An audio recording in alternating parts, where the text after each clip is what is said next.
جو لوگ عبادات میں منہمک ہیں ان سے اگر پوچھا جائے کہ تم یہ عبادتیں کیوں کر رہے ہو، تو ان میں سے قریب قریب ہر آدمی کا ایک ہی جواب ہوگا کہ اللہ ہم سے راضی ہو جائے اور ہماری دنیا و آخرت سنور جائے۔ وفی الآخرۃ عذاب شدید، اس کے برعکس آخرت وہ جگہ ہے جہاں سخت عذاب، مغفرۃ من اللہ ورضوان، ایک طرف سخت عذاب ہے، دوسری طرف اللہ کی مغفرت اور اس کی خوشنودی۔ ہمیں یہ دیکھنا ہے کہ اس دنیا کی زندگی میں جو کچھ ہم نے کمایا ہے اس کے بدلے ہم وہاں اللہ کی مغفرت اور خوشنودی خرید رہے ہیں یا اس کا عذاب خرید رہے ہیں۔ یہی ہمارے فائدے اور نقصان کا سودا ہے جو ہم اس زندگی میں کرتے ہیں، اس زمین پر رہ کر۔ سلام ساتھیوں، ہندوستانی میڈیا کے اس خاص پروگرام پیغام ربی میں ایک مرتبہ پھر سے آپ کا خیر مقدم۔ پیش ہے اس سیریز کی 27ویں ویڈیو۔ بسم اللہ الرحمن الرحیم۔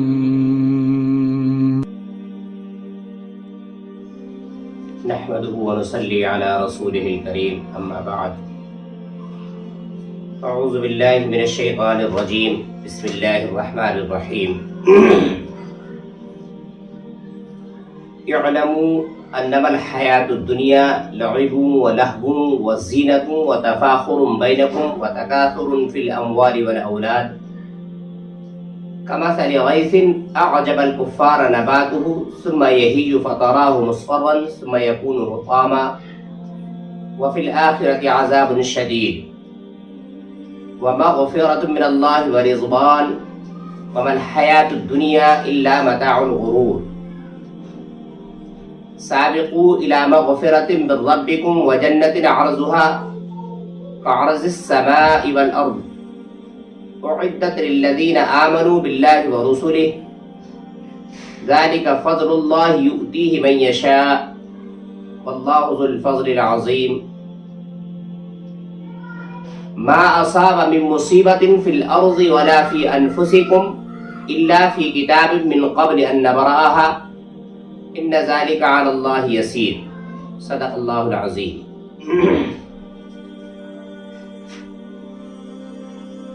ناظرین کرام، السلام علیکم ورحمۃ اللہ وبرکاتہ۔ پیغام ربی پروگرام میں 27ویں پارے کی چنندہ آیات کے ساتھ آپ کی خدمت میں۔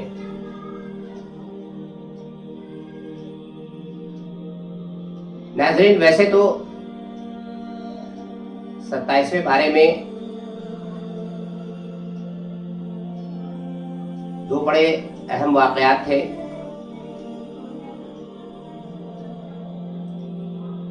سورہ نجم، اس میں حضرت جبرائیل کی نبی کریم صلی اللہ علیہ وسلم سے اصلی حالت میں ملاقات اور ان کا قرب۔ دوسرے سورہ قمر میں معجزہ شق القمر۔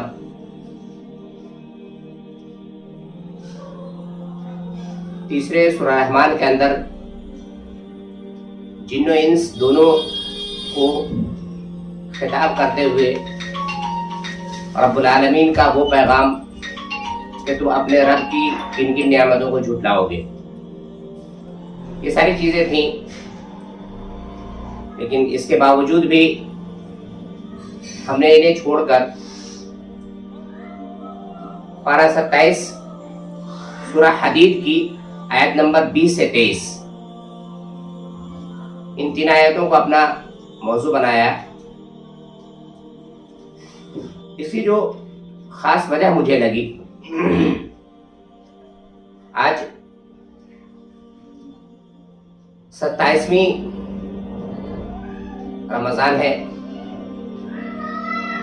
اور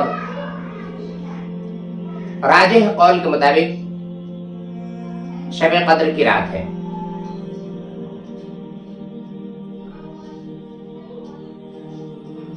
آج شب قدر کی رات ہے اور قرآن کی زبان میں شب قدر 1000 مہینوں سے بہتر ہے۔ انا انزلناہ فی لیلۃ القدر وما ادراک ما لیلۃ القدر، اللہ نے لیلۃ القدر کے حوالے سے، شب قدر کے حوالے سے جو بات کہی، انا انزلناہ فی لیلۃ القدر، کہ قرآن مجید کو شب قدر میں نازل کیا گیا. وما ادراک ما لیلۃ القدر، تمہیں کیا پتا لیلۃ القدر کیا ہے، کیا چیز ہے، اس کی اہمیت کیا ہے. قرآن نے خود ہی کہا لیلۃ القدر خیر من الف شہر، شب قدر 1000 مہینوں سے بہتر ہے.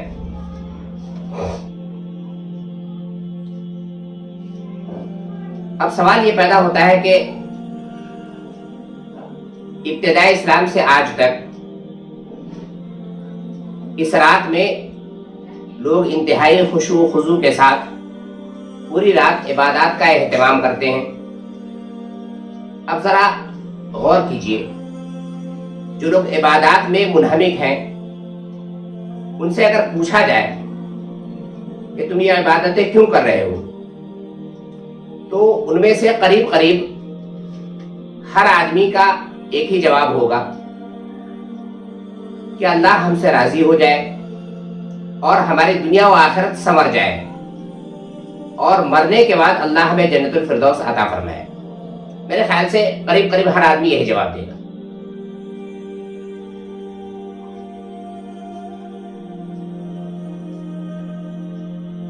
یہی بات یا دعا ہم اس وقت بھی کرتے ہیں جب ہم کسی کی موت کی خبر سنتے ہیں تو فوراً ہماری زبان سے نکلتا ہے انا للہ و انا الیہ راجعون، اور اللہ مرحوم کی مغفرت فرمائے اور انہیں جنت الفردوس عطا فرمائے. انہی چیزوں کو سامنے رکھ کر ہم نے سورہ حدید کی یہ 3 آیتیں لی ہیں جن میں اللہ نے یہی بتایا ہے کہ یہ دنیا اور اس دنیا کی حقیقت کیا ہے، اور یہ جو تمہاری عبادات ہیں اس عبادات کے بدلے میں تم کیا چاہتے ہو اور وہ کیا چیز ہے.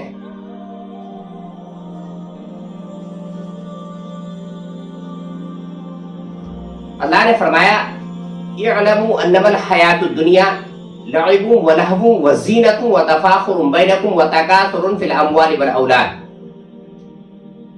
خوب جان لو کہ یہ دنیا کی زندگی اس کے سوا اور کچھ نہیں، کہ یہ کھیل اور دل لگی ہے اور ظاہری ٹیپ ٹاپ، اور تمہارا آپس میں ایک دوسرے پر فخر جتانا اور مال و اولاد میں ایک دوسرے سے بڑھ جانے کی کوشش کرنا ہے. یہ ہے ہماری دنیا کی زندگی. دنیا کی زندگی کیا ہے، اس کو ایسے سمجھیے، اللہ نے ہمیں یہ باور کرانے کی کوشش کی ہے کہ دنیا کی زندگی دراصل ایک عارضی زندگی ہے. یہاں کی بہار بھی عارضی اور خزاں بھی عارضی. دل بہلانے کا سامان تو یہاں بہت کچھ ہے. اس کی دل فریبیاں اور خوشنمائیاں انسان کو اپنی طرف کھینچتی ہیں. اگر غور سے دیکھا جائے تو ایک نہایت حقیر اور چھوٹی چیزیں ہیں جنہیں ہم اپنی کم ظرفی کی وجہ سے بڑی چیز سمجھتے ہیں اور اس دھوکے میں پڑ جاتے ہیں کہ شاید دنیا کو پا لینا ہی ہماری کامیابی ہے. حالانکہ جو بڑے سے بڑے فائدے اور لطف و لذت کے سامان بھی یہاں حاصل ہو سکتے ہیں یا ہونے ممکن ہیں، وہ بہت ہی حقیر اور صرف چند سال کی حیات مستعار تک محدود ہے. ہم جتنے دن اس دنیا میں جئیں گے اتنے ہی دن ہم یہاں کی دل فریبیوں سے اور یہاں کی زندگی میں جو کچھ بھی میسر ہے اس سے مستفیض ہو سکتے ہیں. لیکن اس بات کی بھی کوئی گارنٹی نہیں کہ ہماری حیات ہے کب تک. بچپن کے چند سال نکال دیے جائیں، بڑھاپے کے چند سال نکال دیے جائیں، تو انسان جس کو اپنی منتہا سمجھتا ہے، لطف و لذت حاصل کرنے کے زمانے صرف چند سال کے ہوتے ہیں گنے چنے. اس میں بھی کبھی بیماری لاحق ہوتی ہے، کبھی دوسری پریشانیاں لاحق ہوتی ہیں، کبھی معاش درکار ہوتی ہے. ہمیں جو چند سال بیچ کے ملتے ہیں ہم ان چند سالوں میں بھی اس دنیا کی چند روزہ زندگی سے فائدہ نہیں اٹھا پاتے ہیں، لیکن اس بات پر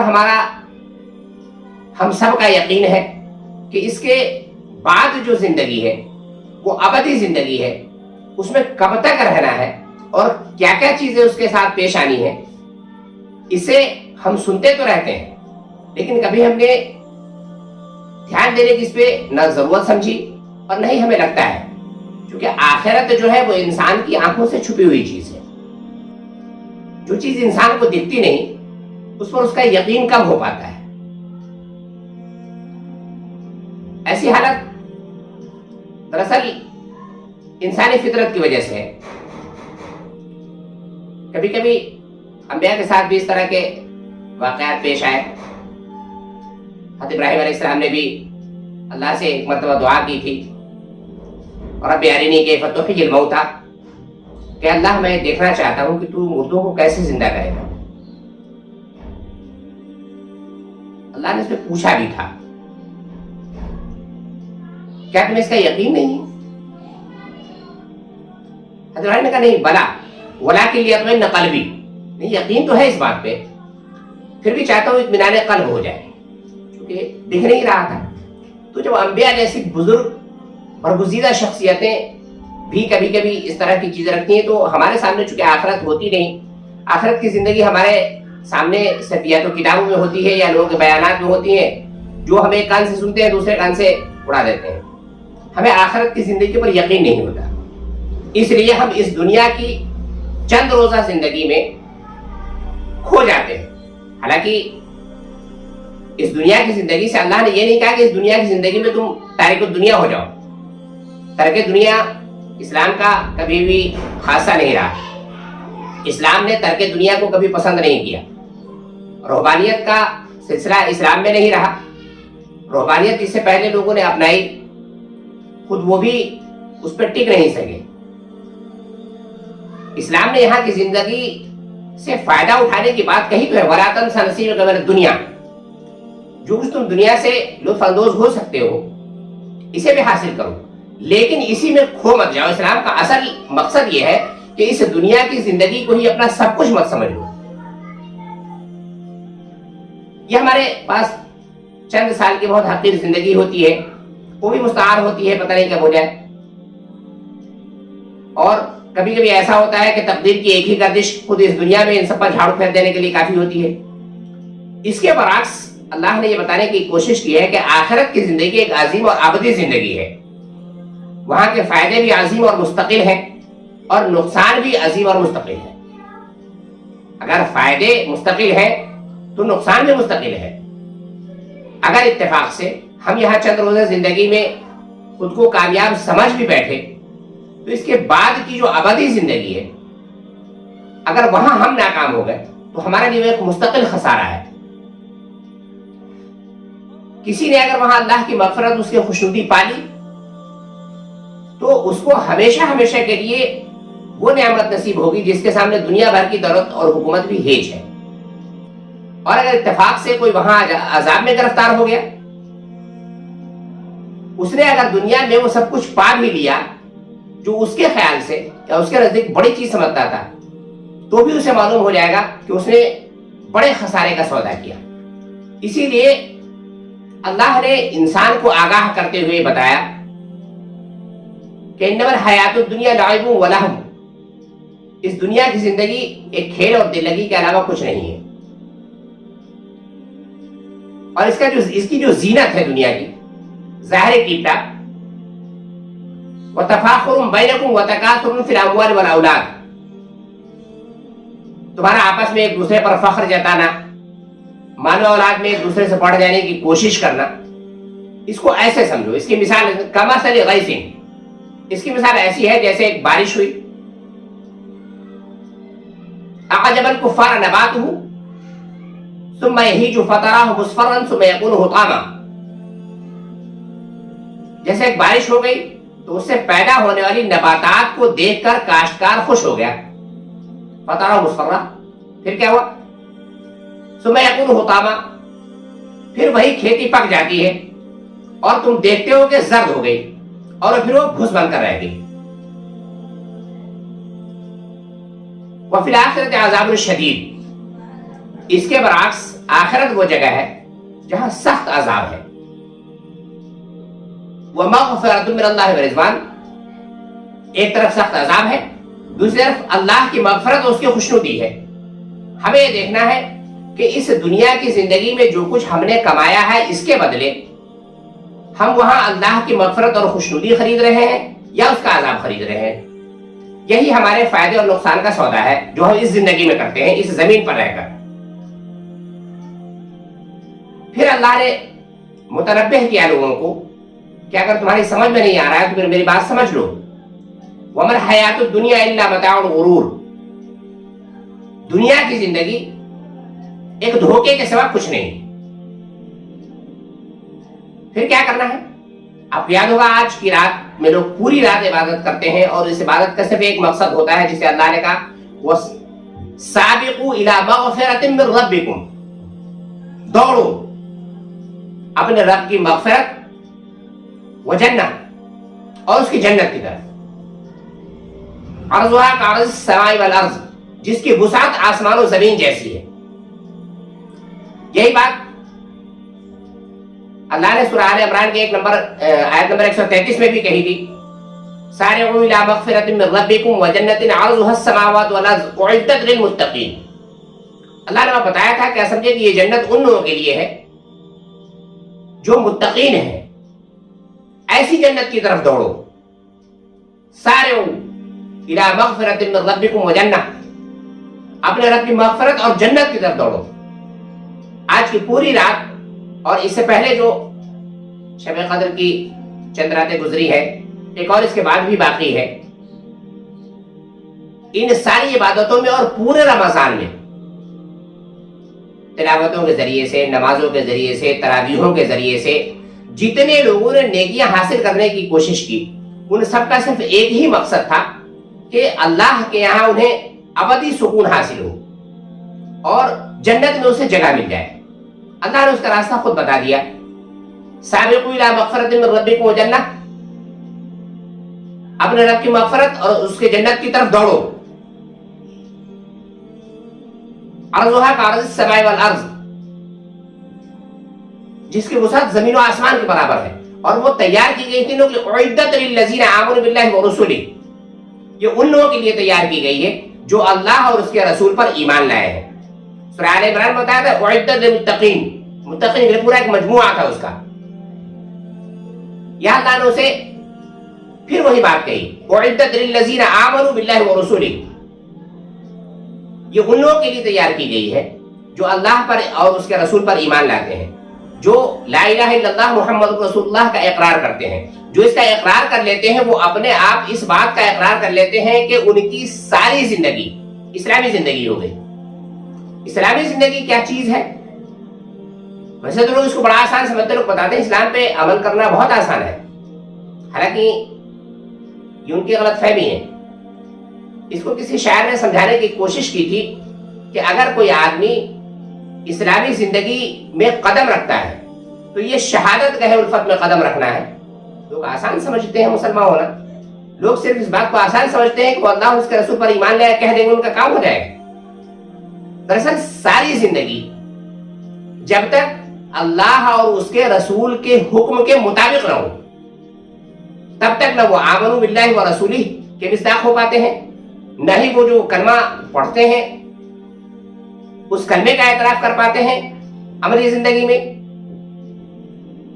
اسی لیے جب کسی نے اس کلمے کا اقرار کیا تو اس کی پوری زندگی اپنی نہیں رہی، اس کی پوری زندگی خدا کی ہو گئی. ان اللہ اشتری من المؤمنین انفسهم واموالهم بان لهم الجنہ، اللہ نے مومنین کی زندگیوں کو خرید لیا، ان کی زندگی اپنی رہی کہاں؟ جیسے ہی انہوں نے لا الہ الا اللہ محمد رسول اللہ کا اقرار کیا ان کی اپنی زندگی ختم ہو گئی. یہ زندگی اب خدا کی ہے، ہم خدا کے خریدے ہوئے زر خرید غلام ہو گئے. اور زر خرید غلام اپنے آقا کی منشا اور مرضی کے مطابق کوئی کام کر لے تو آقا کیسے اسے اپنے یہاں جگہ دے سکتا ہے؟ دراصل قرآن کو اس انداز میں سمجھنے کی ضرورت ہے کہ ہماری عملی زندگی کہاں پہ فٹ ہوتی ہے. قرآن کو ہم پھر اب چونکہ معاملات ختم ہونے کی حد تک چل رہے ہیں. 27 ہے, چند دن کی بات اور ہے. اس کے بعد پیغمبر ربی کا یہ سلسلہ اس انداز کا رک جائے گا. ہمیں پڑھتا پھر گزارش کریں گے آپ سے کہ قرآن کو کم از کم ٹیکسٹ بک کے روپ میں تھوڑا تھوڑا پڑھ کر کے اس کو اس طرح سمجھنے کی کوشش کیجئے کہ یہ وہ کتاب ہے جو رہتی دنیا تک کے لیے آئی ہے. آخر اس میں ایسے کیا قوانین ہیں, آخر میں سے کیا خاصیت ہے. کسی کتاب کی افادیت چند مہینے چند سال تک رہ پاتی ہے. آخر یہ ایسی کیا چیز ہے اس کے اندر جو اللہ نے کہا کہ یہ جب تک یہ دنیا قائم رہے گی تب تک یہ چیز باقی رہے گی اور اس کے اصول میں کوئی تبدیلی نہیں ہے. لا تبدیل لکلمات اللہ, اس کے اصول میں کوئی تبدیلی نہیں. آخر اتنے پکے اصول کیسے ہیں؟ یہ اس لیے ہیں کہ جس نے یہ دنیا بنائی ہے, جسے معلوم ہے کہ اس کائنات میں کتنے لوگوں کو آنا ہے اور کس کس طرح کے اعمال کرنا ہے, ان سب کے لیے اللہ نے وقت اور حالات دونوں کے تحت قرآن مجید میں اصول بیان کیے ہیں. قرآن مجید کا ہر اصول ہر زمانے اور ہر وقت کے حساب سے بالکل اس میں منطبق ہوتا ہے. یہی قرآن کا سب سے بڑا معجزہ ہے کہ اس کو جو جس وقت پڑھے گا اس کو اس وقت کے حساب سے آگہی اور اس وقت کے حساب سے اس کو فائدہ حاصل ہوگا. اور یہ چیز ملتی کسے ہے؟ ذالک فضل اللہ یؤتیہ من یشاء. یہ تو اللہ کا فضل ہے, جسے چاہتا ہے عطا فرماتا ہے. یہ تو بڑا کرم ہے اس کا کہ ہمیں کم از کم اس نے مسلمان ہونے کی توفیق دے دی اور ہم نے اس کو اپنا رب مان لیا, اس کے نبی کو اپنا رسول مان لیا. اگرچہ ہمارے اعمال اس لائق نہیں ہیں لیکن ہم ان کے منکر نہیں ہیں. ہماری بچت کا صرف یہی ایک راستہ ہے کہ ہم اللہ اور اس کے رسول کے منکر نہیں ہیں.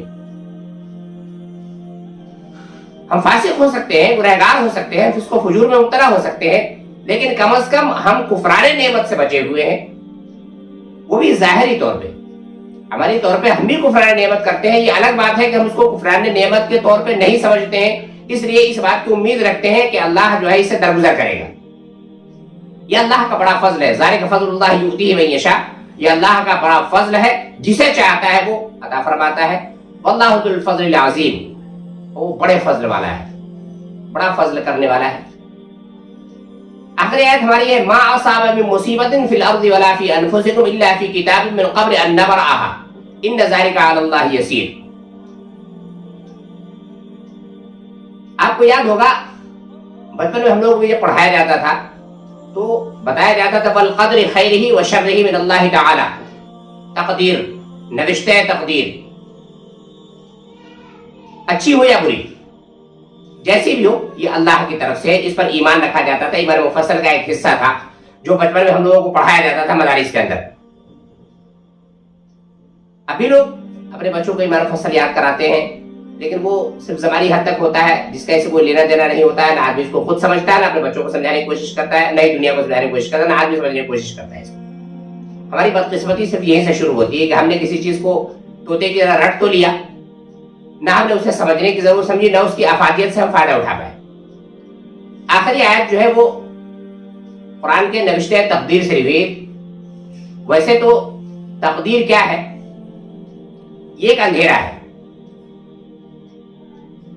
آدمی ایک ایسی جگہ کھڑا ہوا ہے جہاں پیچھے بالکل ایک دم ایسی نہ دکھائی دینے والی اور اتھاہ تاریکی ہے. آدمی بالکل اس کے کنارے پہ کھڑا ہوا ہے. اس کے اندر کیا ہے یہ نہ وہ دیکھ سکتا ہے نہ سمجھ سکتا ہے. تقدیر دراصل اس چیز کا نام ہے, لیکن تقدیر کا جو سلسلہ ہے وہ یہ ہے کہ جہاں تک ہم نے اس کو سمجھا, جس نے یہ کائنات بنائی ہے, جس نے انسان بنائے, اسے یہ معلوم ہے کہ ہماری یہ کائنات کتنی بڑی ہے. اس کائنات میں کہاں دریا, کہاں سمندر, کہاں نالے, کہاں پہاڑ, کہاں درخت ہے. یہ جو بندہ ہمارا چل رہا ہے, جسے ہم نے اس زمین پر پیدا کیا ہے, وہ کن کن راہوں سے چل کر گزرے گا اور کہاں کہاں وہ گرے گا, کہاں کہاں وہ اٹھے گا, کون کون ذرائع اس کو گرانے کے ہوں گے, کون کون ذرائع اس کو اٹھانے کے ہوں گے.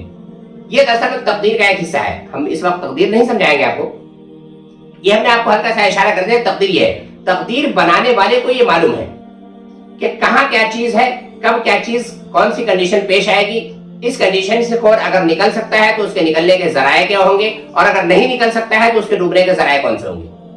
یہ آخری آیت اس چیز پر دلالت کرتی ہے، ما اصاب من مصیبت فی الارض ولا فی انفسکم، اللہ فرماتا ہے کوئی مصیبت، کوئی پریشانی ایسی نہیں ہے، غور سے سنیے گا اس کو، ما اصاب من مصیبت فی الارض ولا فی انفسکم، کوئی بھی پریشانی، کوئی بھی مصیبت ایسی نہیں ہے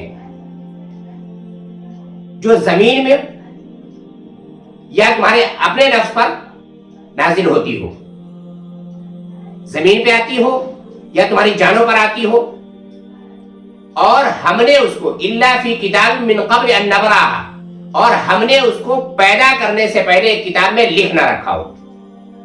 یہ ہے تقدیر۔ جنگ بدر کے موقع پہ اور آج بھی کچھ لوگ جب نجات پا جاتے ہیں تو انہیں ایسا لگتا ہے کہ شاید ہماری اس تدبیر سے، ہماری اس غلط فہمی سے اس طرح کی چیزیں چلی گئی۔ اللہ نے اس پہ تبصرہ کرتے ہوئے کہا تھا قُلْ لَوْ كُنْتُمْ فِي بُيُوتِكُمْ لَبَرَزَ الَّذِينَ كُتِبَ عَلَيْهِمُ الْقَتْلُ إِلَى مَضَاجِعِهِمْ۔ کچھ لوگوں نے وہاں بھی کہا تھا کہ اگر ہماری بات مانتے ہیں، اگر یہ جنگ نہ ہوتی یا اس جنگ میں نہ جاتے تو شاید بچ جاتے، مارے نہ جاتے۔ اللہ نے اس پہ تبصرہ کرتے ہوئے کہا تھا قُلْ لَوْ كُنْتُمْ فِي بُيُوتِكُمْ، اگر تم اپنے گھروں میں بھی ہوتے، لَبَرَزَ الَّذِينَ كُتِبَ عَلَيْهِمُ الْقَتْلُ، اگر تمہارے لیے قتل لکھا جا چکا ہے، إِلَى مَضَاجِعِهِمْ، تو جس جگہ تمہیں قتل ہونا تو وہاں پہنچنا ہی تھا تمہیں۔ یہ ہے تقدیر۔ انسان کی موت بھی اسی سے جڑی ہوئی ہوتی ہے۔ ہمارے پاس آج کل موت کا جو خوفناک سناٹا ہے وہ دراصل اسی طرح کی چیزیں ہیں۔ اللہ نے اس چیز کو بہت کلیئر انداز میں یہ بات بتائی ہے کہ ما اصاب من مصیبت فی الارض ولا فی انفسکم، کوئی بھی چیز، کوئی بھی پریشانی جو اس زمین پر یا تمہارا یا تم پر نازل ہوتی ہے، الا فی کتاب من قبل ان نبرأھا، لکھی نہ جا چکی ہو۔ یہ دراصل مسلمانوں کے ایک طرح سے تسلی دی جا رہی تھی، جن کنڈیشن میں اس وقت مسلمان جی رہے تھے، جس وقت یہ حالت ہوئی تھی، تو انہیں ایسا لگ رہا تھا کہ آخر کیا ہماری یہ جو پریشانیاں ہیں یہ کیا اللہ کے علم میں نہیں ہے؟ آخر ہمارے ساتھ ایسا کیوں ہو رہا ہے جبکہ ہم حق پر ہیں، ہم اللہ کی عبادت کرتے ہیں، اس کے باوجود ہم پریشانی مبتلا ہیں۔ تو اللہ نے ان کو اس طرح سے تسلی دی تھی اور فرمایا تھا کہ تم پر کوئی بھی مصیبت معاذ اللہ تمہارے رب کی بے خبری میں نازل نہیں ہو رہی ہے۔ جو کچھ بھی پیش آ رہا ہے یہ سب اللہ کی طے شدہ اسکیم کے مطابق ہے۔ جو کچھ بھی تمہارے ساتھ ہو رہا ہے یہ سب کچھ اللہ کی طے شدہ اسکیم کے مطابق ہے، جو پہلے سے اس نے دفتر میں لکھی ہوئی موجود ہے، الا فی کتاب من قبل ان نبرأھا۔ ان حالات سے تمہیں گزارا کیوں جا رہا ہے؟ ان حالات سے تمہیں اس لیے گزارا جا رہا ہے کہ تمہاری تربیت کے پیش نظر یہ ضروری ہے۔ جو کار عظیم اللہ تم سے لینا چاہتا ہے اس کے لیے بہت ضروری ہے کہ تمہیں اس طرح کے معاملات سے گزارا جائے۔ جب تم اس طرح کے معاملات سے گزرو گے تمہارے اندر پختگی پیدا ہوگی، یقین پیدا ہوگا۔ دراصل ہمارے ساتھ جو پریشانیاں آتی ہیں ان میں اللہ کی یہی مشیت کار فرما ہوتی ہے۔ اللہ کی اپنے کسی بندے سے کوئی دشمنی نہیں، لیکن جو کام بھی ہوتا ہے اگر وہ کسی کو خوشی دیتا ہے، کسی کو غم دیتا ہے، کسی کے ساتھ پریشانیاں ہیں، کسی کے ساتھ بھلائیاں ہیں، یہ ساری چیزیں اس کی طے شدہ اسکیم ہے اور اس کی مشیت کے مطابق چلتی ہیں۔